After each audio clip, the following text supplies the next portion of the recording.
오늘 본문의 사마리아 여인은 참으로 부끄러운 인생을 살고 있었던 사람입니다. 웬만하면 사람을 피해 만나지 않고 숨어서 지내려고 했던 그런 사람인데, 무슨 사연이 있는지는 모르겠지만 남편을 5명이나 바꿨다라는 거죠. 갈아치웠습니다. 6번째 만난 남자하고는 자기 남편이 아니라 이제 동거 생활을 하고 있었습니다. 예수님은 이 사마리아 여인의 과거에 대해 묻지 않으셨지만 이미 그녀에 관해서 상세히 알고 계셨다라는 사실이죠. 예수님은 인류의 모든 사람의 과거는 물론 미래까지 다 알고 계시는 분이십니다. 그래서 전지전능하신 하나님이다, 그렇게 얘기합니다. 본문의 사마리아 여인은 복음서에서 성령으로 거듭나는 사람이 어떻게 변화되는지를 우리에게 자세히 보내주는 최초의 사례다 볼 수가 있어요. 자, 요한복음 4장에서 우리를 깜짝깜짝 놀라게 만드는 것은, 하나님께서는 이 주위 사람들로부터 사랑과 존경을 받지 못하고 방탕한 생활을 했던 이 여인까지도 기억해 주시고 관심을 가져주시고 사랑해 주셨다라는 것이죠. 여러분, 요한복음 3장에 보면 누가 나오지요? 사회적으로 명성이 있는 바로 니고데모와 같은 사람을 예수님이 만나 주셔요. 사랑해 주셔요. 그리고 물과 성령으로 거듭났으면 좋겠다 말씀하세요. 4장에는 사회 어느 누구도 쳐다보지 않는 가장 미천하다고 생각되는 그 여인을 소개하고 있어요. 3장에 등장하는 니고데모와 4장에 등장하는 사마리아 여인은 대조가 되죠. 예수님은 차별 없이 지금 사람을 만나고 있고 그 사람을 변화시켜서 하나님 나라의 일꾼으로 삼으시는 그 놀라운 모습을 우리가 볼 수 있다라는 거죠. 참, 그래서 우리에게는 이런 것들이 소망을 줍니다. 여러분, 내가 좀 내놓을 것이 없다 할지라도, 보여줄 것이 없다 할지라도, 이 세상에 많은 사람들에게 주목을 받지 못한다 할지라도 하나님은 나를 사랑하신다, 예수님은 나를 깊은 관심을 가지고 보고 계신다라는 이 믿음을 가질 수 있기를 주의 이름으로 축원합니다. 할렐루야. 사람에게 기대지 말고, 사람을 의지하지 말고, 사람을 통해서 그런 말을 들으려고 자꾸 애쓰지 말고, 우리 예수님이 나를 얼마나 사랑하시는지, 예수님이 나를 얼마나 관심 갖고 계시는지 지금도 보좌 우편에서 중보하고 계신다라는 사실을 여러분들이 꼭 기억에 담으셨으면 좋겠다라는 거죠.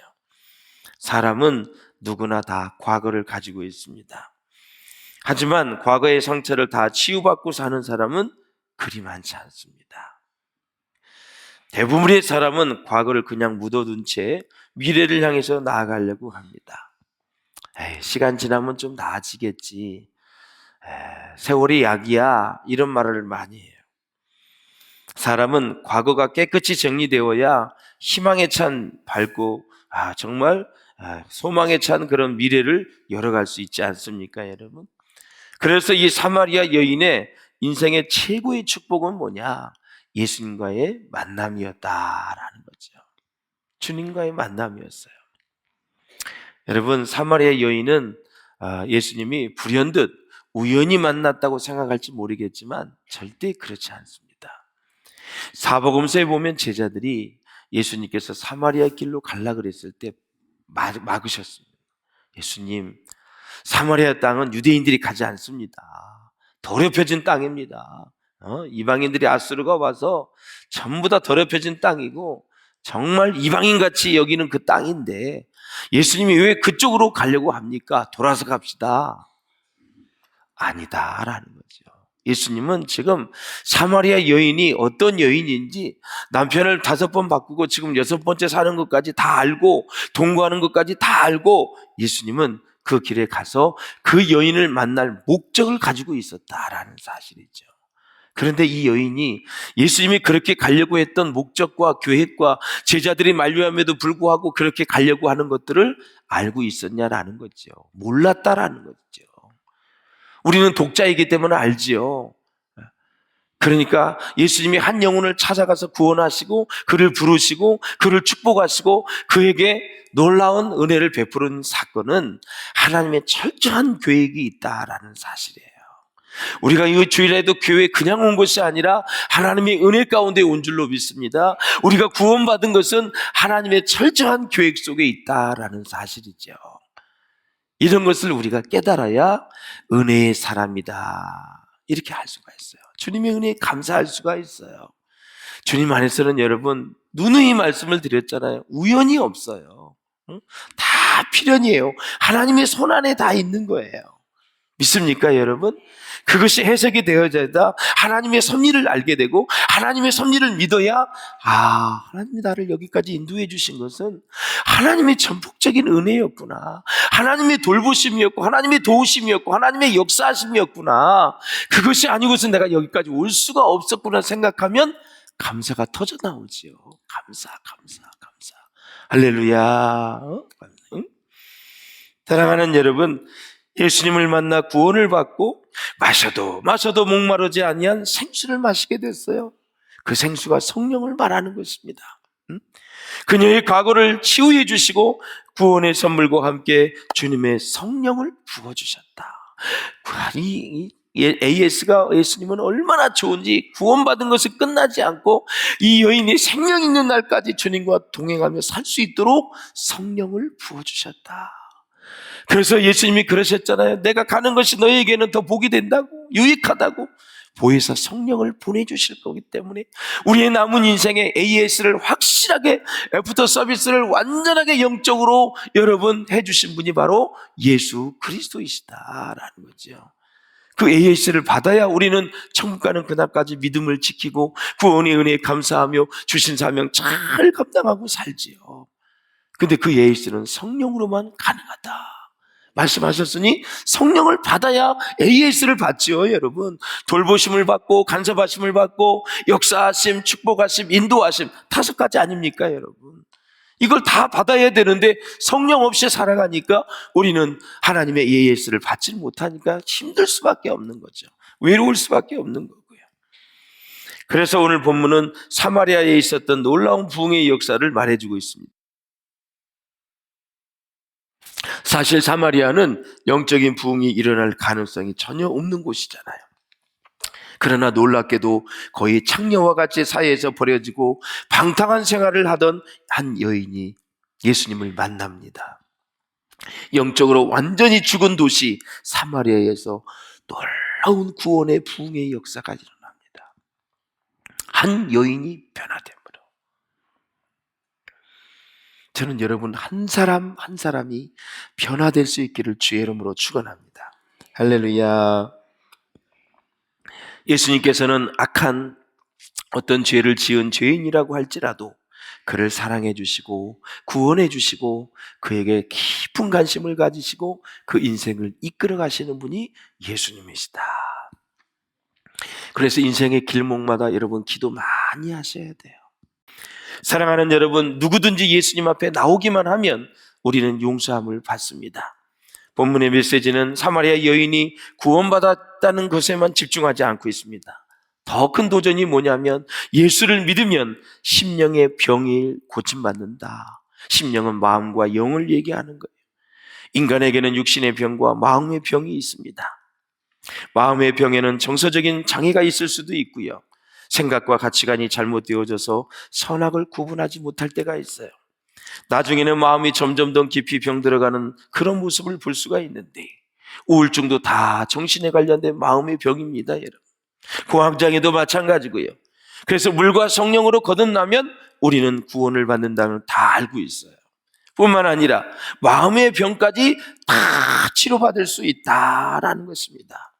여러분, 마음이 치유되고 건강해지면 여러 가지 면에서 변화가 일어납니다. 정서적인 불안과 혼란에서 우리가 해방이 될 줄로 믿습니다. 이상하게 여러분 불안할 때가 있어요. 마음이 참 두려울 때가 있어요. 스트레스가 지속이 되어지면 정신적인 이 기능이 마비가 되어지고 활동을 못하기 때문에 기능이 죽어졌기 때문에 그때 공황장애가 오는 거예요. 기능이 약해졌다는 거예요. 그동안 이런 거 저런 거 다 받아들일 수 있었는데 스트레스를 지속적으로 받으면 그 기능이 점점점 쇠해지기 때문에 더 이상 환경을 받아들일 만한 상황이 안 돼요. 그러니까 두렵고 무섭고 불안하고 그러다 보니까 막 쪼그라들고 막 죽을 것만 같고 막 그러는 거예요. 그러니까 살 소망이 끊어지는 거죠. 사랑하는 여러분, 우리가 정말 하나님의 은혜가 임하게 되면 우리의 마음의 병까지 치료받을 수 있는데 억눌렸던 감정에서도 자유하게 될 줄로 믿습니다. 어떤 사람은 평생 유교 집안에 살아서 남편에게 억눌린 사람이 있어요. 남편 소리 한마디만 들으면 그냥 가슴이 벌렁벌렁하고 좋은 면에서 벌렁벌렁이 아니라 무서워서 벌렁벌렁하는 거예요. 막 위축되고 막 무섭고 불안하고 이게 다 병이거든요. 병. 그 억눌렸던 감정에서 자유할 수 있기를 주의 이름으로 축원합니다.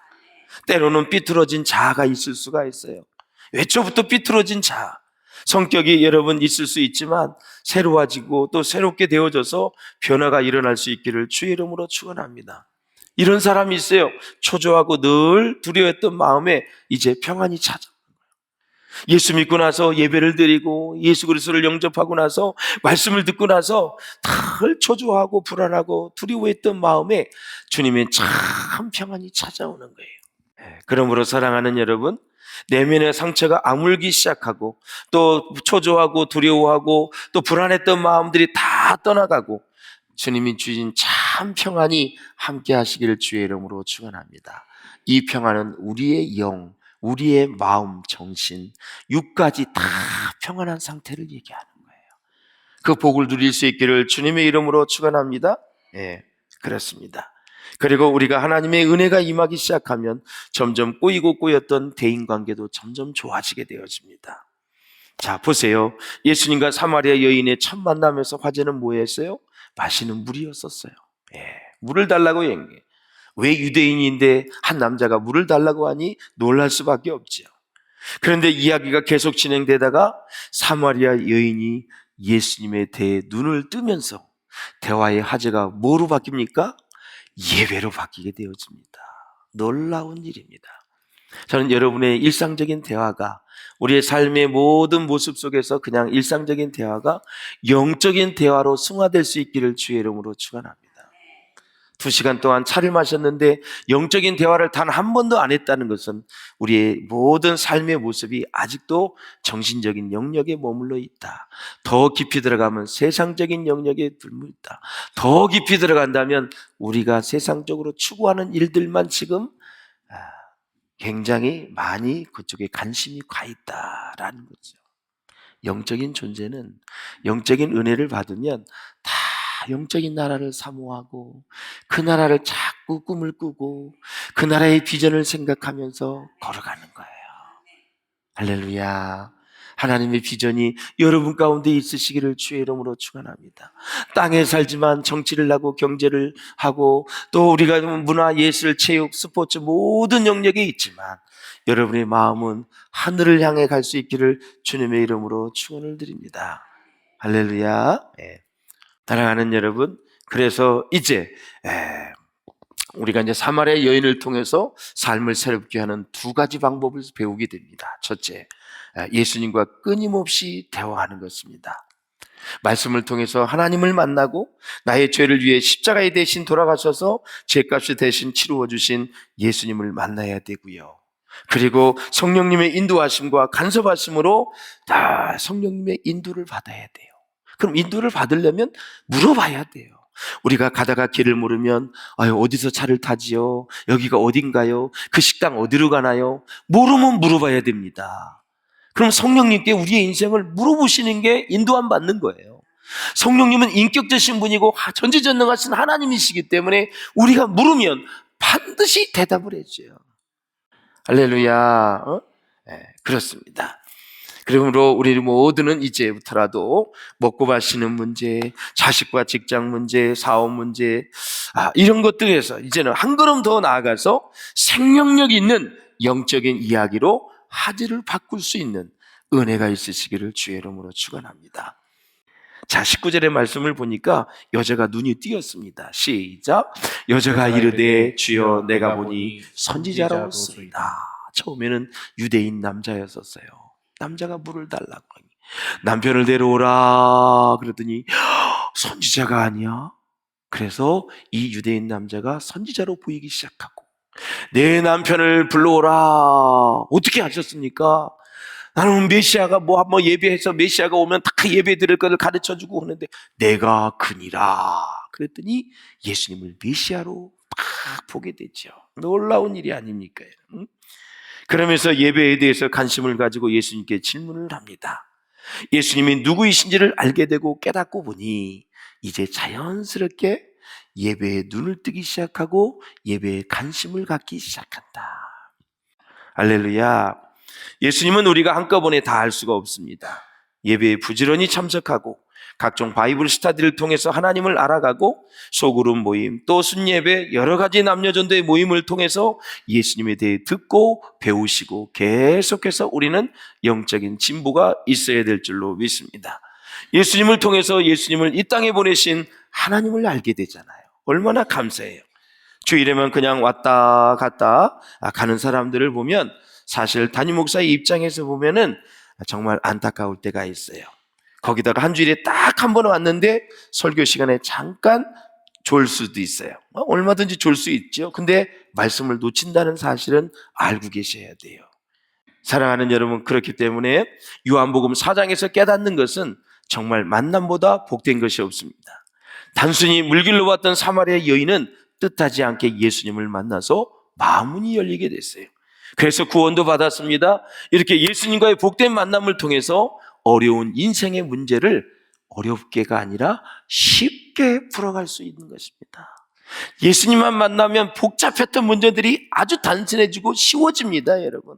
그래서 주님을 만나라는 거고 말씀을 묵상하라라는 것입니다. 은혜가 있으시기를 주의 이름으로 축원합니다.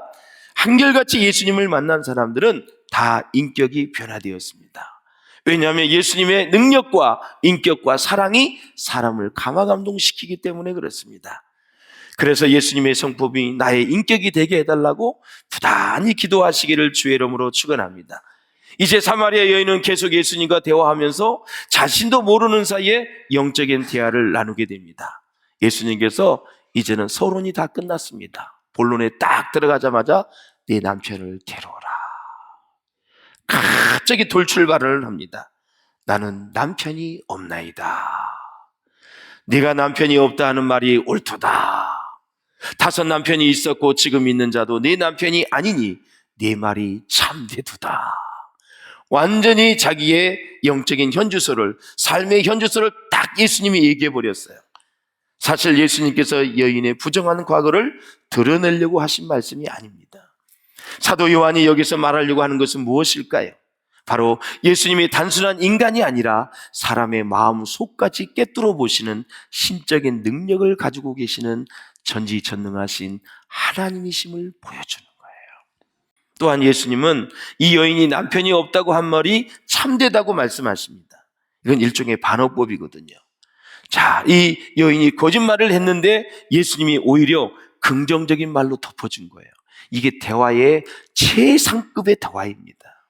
거짓말을 했는데 긍정적인 말로 덮어줄 수 있는 사람이, 그래서 여러분 토크쇼를 한다든가 여러분 뭔가 대화를 할 때 굉장히 이런 사람들이 사람들에게 감화감동을 주는 거예요. 그렇게 해서 예수님은 긍정적으로 덮어주고 나서 뭘 하냐면 더 깊은 영적인 대화 속으로 이끌어 가시는 모습을 우리가 볼 수가 있어요. 이것이 탁월한 거죠. 이 여인은 영혼의 갈증을 느끼고 있었는데 그 영혼의 갈증을 완전히 뭐를 통해서 그의 과거를 싹 드러내면서 영적인 갈등이 싹 드러나게 된 거예요. 놀라운 이 대화의 현장입니다. 사실 많은 사람들이 외로워서 사랑을 합니다. 사랑을 주고받을 사람이 없으면 무척이나 견디기 힘들어하지요. 여러분, 그것에 목마르기 때문에 갈증을 해소해 줄 사랑을 대상을 찾아 헤매는 게 인간입니다. 남녀 불문하고 이성을 향한 사랑의 근저에는 뭐가 있냐면 이 같은 영혼의 갈증이 도사리고 있다라는 거예요. 이 엄하고 규제가 많은 시대에 살면서 사마리아 여인은 5 남자를 사랑하다 실망을 했는데 다시 6번째 남자를 의지하지만 만족이 없었는데 이때 바로 예수님이 찾아오셔서 그의 과거를 다 애두번론하셔서 그로 하여금 영적 갈증이 있다는 것을 알게 하시고 그 빈 마음을, 그 허무한 마음을, 속 빈 마음을 무엇으로? 생수로, 성령으로, 예수로 채워야만 네가 살 수 있다라는 사실을 이 여인에게 말씀하시는 거예요. 사랑하는 여러분, 이 사마리아 여인이 우리 모두의 아픔을 대변하고 있다 해도 과언이 아닙니다. 어디 이성뿐입니까? 우리는 권력, 재물, 게임, 인터넷, 스마트폰에 이르기까지 끊임없이 영혼의 갈증을 해소하기 위해서 무언가를 찾아 헤매이는 사마리아 여인의 모습이다라는 거죠. 그러면 언제까지 사마리아 여인일까요? 바로 예수님을 만날 때까지 우리는 사마리아 여인의 모습을 가질 수 있다라는 거죠. 예수님은 예배의 장소로 고민하고 있는 여인에게 이제 새로운 시대가 열렸기 때문에 더 이상 그런 문제로 고통받지 말라고 예수님은 말씀하고 있습니다. 21절을 같이 읽어보겠습니다. 시작. 예수께서 이르시되 여자여 내 말을 믿으라. 이 산에서도 말고 예루살렘에서도 말고 너희가 아버지께 예배할 때가 이르리라 그랬습니다.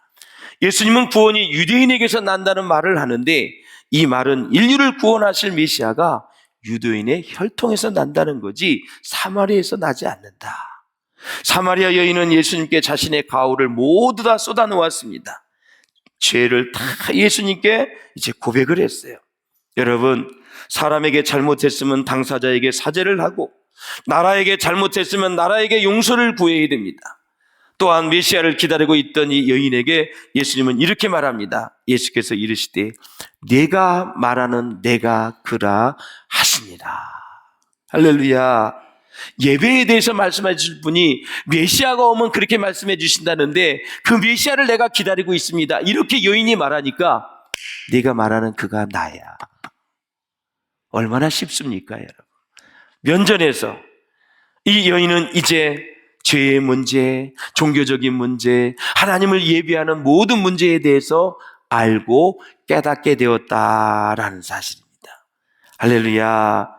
내가 그라는 이 말씀을 듣는 순간 그 여인의 영안의 눈이 열리기 시작합니다. 메시아가 보이기 시작합니다. 하나님의 아들의 영광을 보기 시작합니다. 그 순간 예수님의 그의 심령을 가득히 채우는 생수를 그에게 부어주십니다. 그래서 마음에서 솟구쳐 올라오는 기쁨과 희열과 영적 체험을 이 여인이 하게 됩니다. 그래서 이제 이 여인을 둘러싸고 있던 어둠이 물러가고 지금까지 짓누르고 있던 무거운 짐이 다 사라지게 되었고 죄의 사슬에서 자유케 되어 그는 물동이를 내에 던지고 사실 바로 물을 떠다가 밥을 해야 되는데 육신의 양식을 해야 되는데 그걸 나 던지고 영적으로 그가 성령을 받고 구원을 받고 은혜를 체험하고 보니 어떻게 해요? 나가서 복음을 전하고 전도를 했다라는 거죠. 문헌에 보니까 사마리아 사람들이 거의 다 구원을 받았다 그래요. 저 여인이 저렇게 변화되다니 놀라운 기적이 일어났다라는 사실입니다. 30절에 보니 그들이 동네에 나와 예수께로 오더라.